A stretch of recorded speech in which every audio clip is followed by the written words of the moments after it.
the 2017 International Coastal Cleanup, over 18 million pounds of trash were collected from coasts around the world.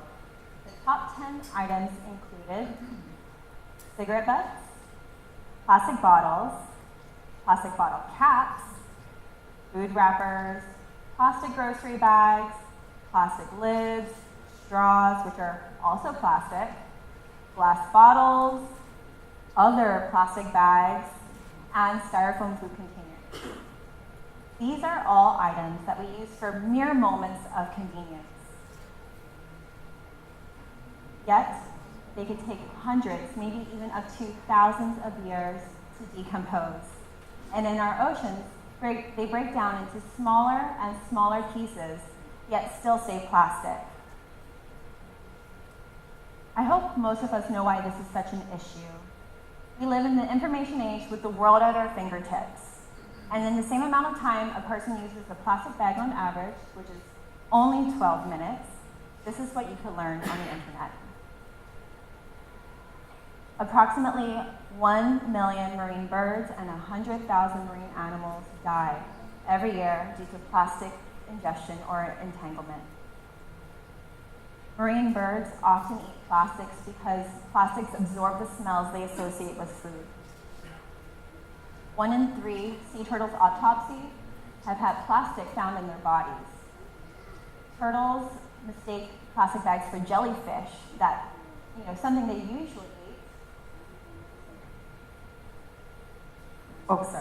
Something they usually eat.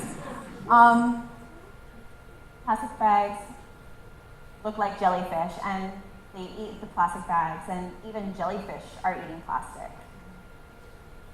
On the beaches of Norway, Spain, Germany, and Australia, whales have been found dead from eating plastic.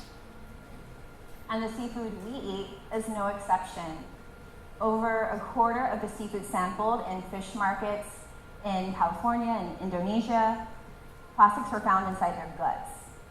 Even oysters and mussels have had plastics found inside them.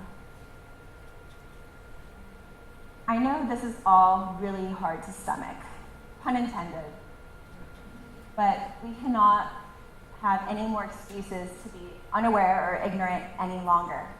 The state of our oceans is dire. Sure, the amount of trash Guam produces is nothing compared to China, Indonesia, or even the US. But the ocean and all the life living in it is significant to us on Guam. It provides us with food, cultural identity, and a unique perspective. And because Guam is so small, any single piece of trash that's not properly thrown away or recycled is at risk of entering our oceans. Convenience. As we think of it now, it's probably our biggest enemy and culprit for the reason why plastics are in the ocean. Convenience is supposed to increase ease in accessibility, save resources, and decrease frustration.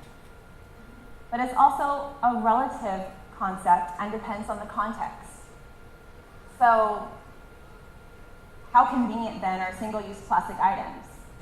They are broken down, far away in the ocean, inaccessible. We have to expend more resources to solve the problems that they are creating. And I don't know about you guys, but I'm really frustrated about all of this. We need to change our context for what is convenient to include the lives that depend on the ocean. To be honest, 10 years ago, I didn't care about much of this at all.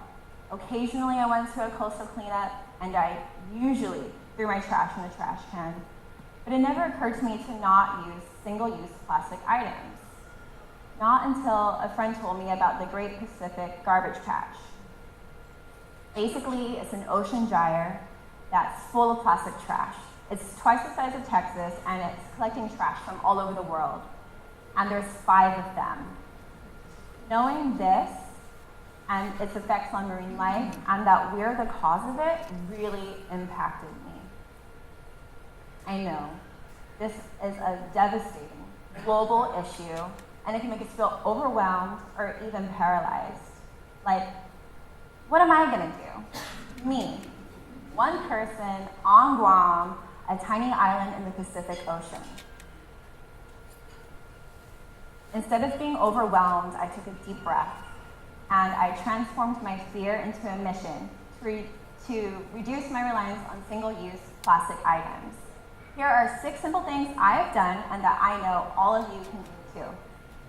1, I cut down on buying things packaged in plastic. There are so many other options that you could buy that aren't wrapped in 3 layers of plastic. 2, I bought reusable shopping bags and put them in my car, in my desk at work, by the front door, everywhere, just so I knew it was accessible when I needed it the most. 3, canteens. You could put hot drinks in them, cold drinks in them. You can even take them to your coffee shop and they will put your coffee drink in there for you instead of using a disposable cup. And some coffee shops even give you a discount. 4, when I know that I'm going to go someplace that has single-use plastic utensils, like a food court, some restaurants do this, and also parties, I bring my own reusable utensil set. And if you really like straws, there's also reusable straws you could acquire. Gifts, buy it, 5, I bought food storage containers in every size, and I take them with me to restaurants when I know I'm going to get food to go. And of course, I put them in my reusable bag. And these double great if you're going to a party and you know you're going to balloon. And 6, for parties, I volunteer to bring the plates, cups, and utensils, and I make sure to buy ones that are compostable, biodegradable, or recyclable. And you can find these in most major stores on island, and they are clearly labeled, so you never have to buy styrofoam ever again. So here's a funny story. Once at a party, I really wanted to avoid using styrofoam plates and plastic utensils, so I used a food container as my plate, and I had my own metal fork and spoon. And this was just normal to me, but when I got into the food line, my friends were like, "What are you doing? Are you blue-tanning already?"